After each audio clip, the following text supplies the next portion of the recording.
Hello everybody, my name is Mr. Hat, and today we are starting a new franchise. Happy early 4th of July, and what better franchise to talk about than one that's based around this holiday. It's time to talk about one of the first blockbusters that ever came out in 1975, the one that made one of the first movies to make over $100 million on a $9 million budget, the one that beat The Godfather, Gone with the Wind, you name it, all those classic movies, this one beat it. The movie that in 2001 was selected for the National Film Registry to be preserved in case the world ever ended, I guess. The third movie to be directed by Stephen Spielberg and co-written by him. The movie that everyone praises and adulates as the best shark movie ever.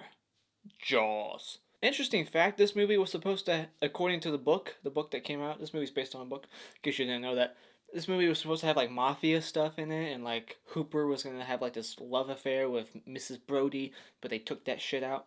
Good thing they did. But it's time to talk some Jaws, so get out your sunscreen lotion and let's go to the beach in this week's Horror Franchise Wednesday.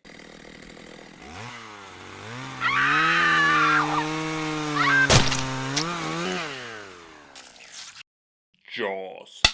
Let's start with the negatives, I guess, because there's really not that much, and what can I say that no one else has already said? There's not much to say about this movie. We've all seen it, we all love it, and if you haven't seen it, what the hell are you doing? Go watch it. But one thing I did notice this time around is that everyone, like, around the main cast, the supporting cast, everyone that, like, just has a few lines here and there, they suck. The acting's poor. But what kind? What kind of shark? It's a tiger shark. A what?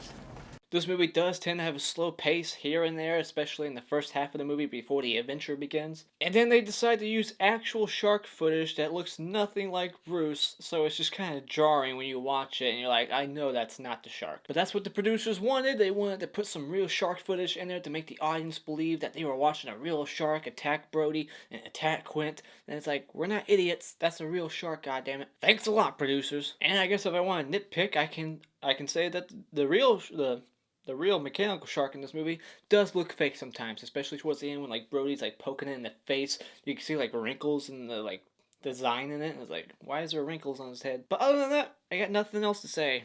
That's all. Now let's go over a couple of my awards. The hottest chick in this movie is that little hippie girl, the painter, who tells them that there's a shark, and nobody listens to her. But I thought she was the most gorgeous girl. She's someone that I would probably date in the 70s. She's pretty cute. And the Clapper Award for Best Scene is the cage attack. I really love this scene.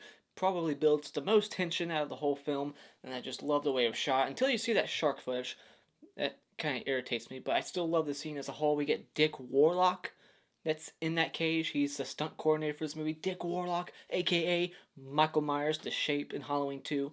Thought that was really interesting. I did not know that he did this movie. But now let's move into my positives. First up, the Blu-ray transfer. I think the Blu-ray transfer for this movie is phenomenal. Check it out. Seriously, this movie looks like it came out today. This is the bloodiest PG movie ever. Tons of blood, limbs, legs, just floating in the water, flesh just hanging out. How the hell did they get away with that? And another thing that's a positive, only because of what we do nowadays with CGI, is that this is a mechanical shark, and it just makes it feel more authentic, and it looks better. Another thing that makes it feel authentic is that like 99% of this movie was shot in the ocean. It wasn't shot in a tank. It wasn't shot with miniatures or anything like that. Slow ahead. I can go slow ahead. Come on down and chum some of this shit.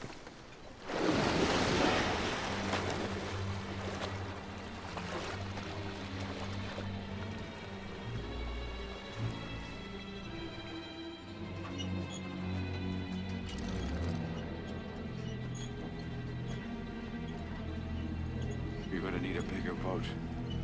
Another great thing about this movie is just the lasting effect it's had on generations over time. Everyone's still scared to go to the ocean, to go into the ocean, to the beach.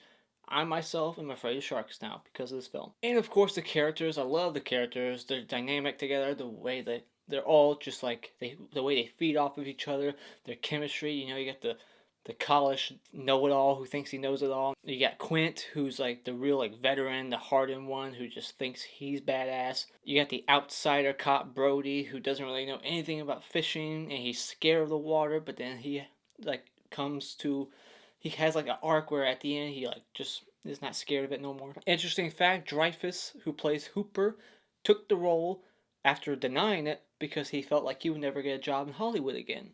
so we almost didn't get Hooper. I also kind of just enjoyed like this whole small town element to the film, where like it really like establishes it pretty well, where Brody's walking through town and everyone knows his name. He knows all their names. It's a very small community and there's never been like a crime in 25 years.